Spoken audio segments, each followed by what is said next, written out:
Sanibonani umhlaba wonke jikelele ngisho phesheya nakuphi ngibingelela nje wonke nje umthando umculo lonke uhlobo lomculo noma umculo nje uzokuthanda nje kakhulu nibingelelwa yimina uMandla uSiyethemba ngokaZuma isibongo ngizalwa kaSokhela endaweni yaseHluhluwe eMdletsheni eMazibomvu lapho la ngidabuka khona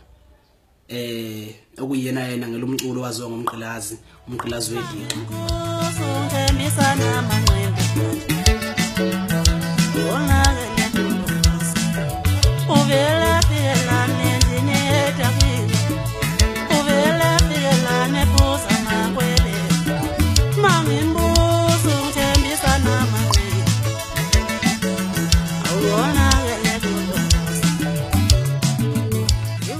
njengoba ngiphambi kwenu ke nje namhlanje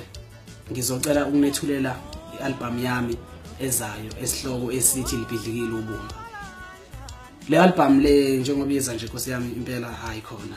kubhlungu nyani impela ngoba ayangena amafoni ngapha nangapha phathi imfano yasethusa yini loza nayo kodwa basuza ama clip abakezwa ingoma eziphelele ngazi umuntu mayesezwe ingoma ephelele ithi kuzoba njani khona ukuzayo impela nje kakhulu.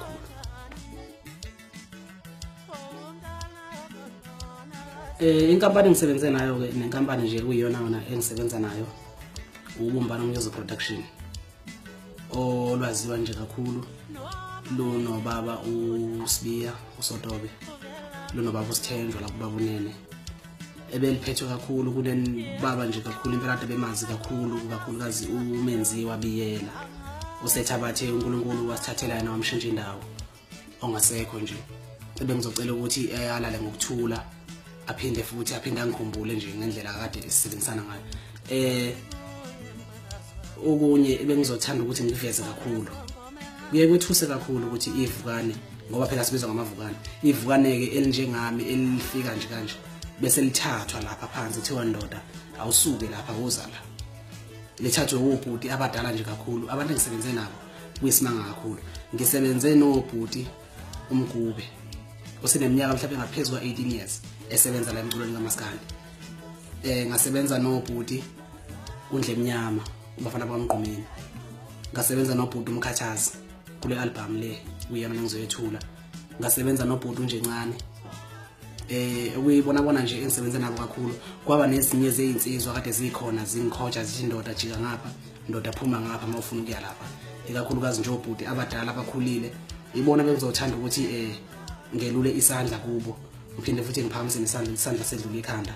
lapho la abangisiza khona futhi nalapho la abangeluleka khona uNkulunkulu abe nabo aphinde futhi abandisele nensuku zabo zokuphila. Bengizothanda ukuthi ngicele futhi ukuthi ngoba sila emculweni kaMaskandi bawethu ngithanda ukuthi ngiveze ukuthi mina ngumgqilazi ongazile ngempi futhi ongazile ngodlame kodwa ngizoshaya ingoma ethokozisa abantu nengoma ezojabulisa umhlaba wonke jikelele kuloshune ngondlala.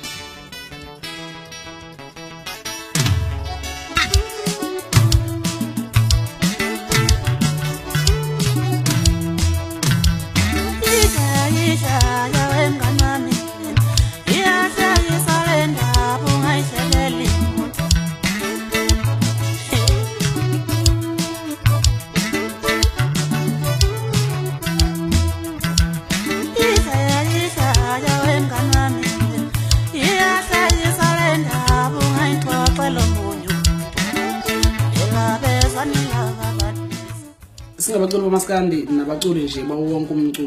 umculo nje okhona la emhlabeni jikelele siyakhala kakhulu mayelana nokuthenga umculo wethu emgwaqweni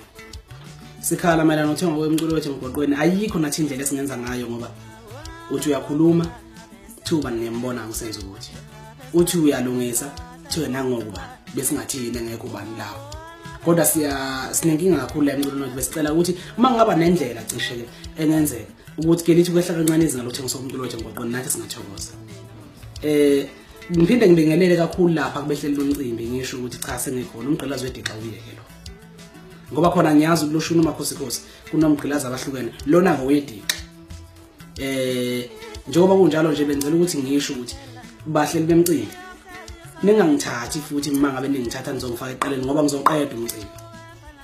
Okunye kulandelayo umuntu nomuntu umculo nomculo ngicela training inkabi zakhe ke iqine zithi uphamisa kancane amanqina ngoba kunzima ngempela la kimi akudlala ngifikile nje lento kwakuyiphupho lami ukuthi ngicine ngifike la sengize ngafika ke manje akudlalwa bengicela ukuthi bethe abantu uqinisa kancane ngoba khona konakele ngempela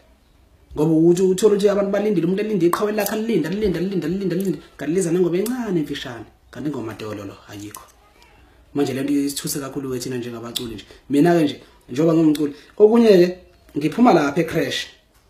ngangena e-primary ngeqisiwe ngokomculo ngilapha e-high school njengamanje ngifunda lapha ko grade 10 la bengicela ukuthi labaculi laba abangaphambi kwami bethi ukuqinisa kancane impela bebheke ngoba ngiyeza ngilaye enyaweni zabo ngoba ngeqisiwe nje ngisuka lapha phansi sengibekwe phezulu umuntu ngempela ngicela ukuthi aqinisa amanqina konakele bawethu konakele futhi ke umculo wenu uma ngabe nufuna sizothuthezela njengokufuna kwenu sulethe lapho la lofuna khona ukuze mgcine nithola ukudla kwenu bendle ngoba abantu balami kade belinde